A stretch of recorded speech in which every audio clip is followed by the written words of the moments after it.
Repercussions of China's decision late last year to stop importing plastic waste is being clearly felt around the world in recent months, with trash building up in countries like the United States and the UK.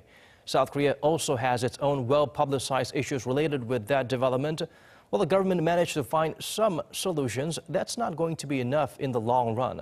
For details, let's turn to our Lee Jeong-yeon.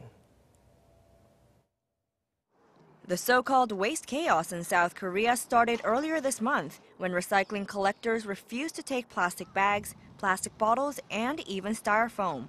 Responding to public concern over the growing piles of trash, the Ministry of Environment says it persuaded the 48 main recycling collectors in Seoul to resume their normal service.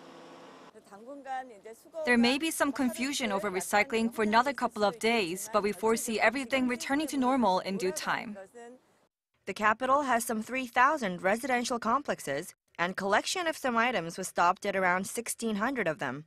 A recent site survey by the ministry found that there are still 348 locations where it's yet to resume.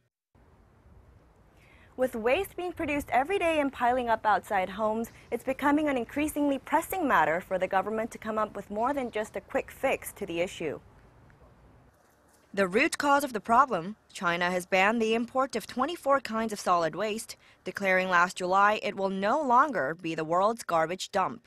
In less than a year, the value of recyclables dropped from 131 or 12 US cents per kilogram to 91 or 8 cents as of last month.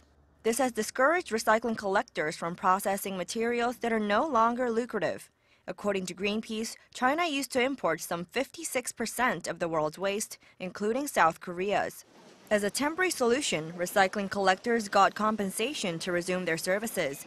But the government is also working to improve Korea's recycling industry overall. Discussions are being held to come up with specific policies on the basis of thorough on-site inspections, which will continue until mid-June. Lee Jeong-yeon, Arirang News.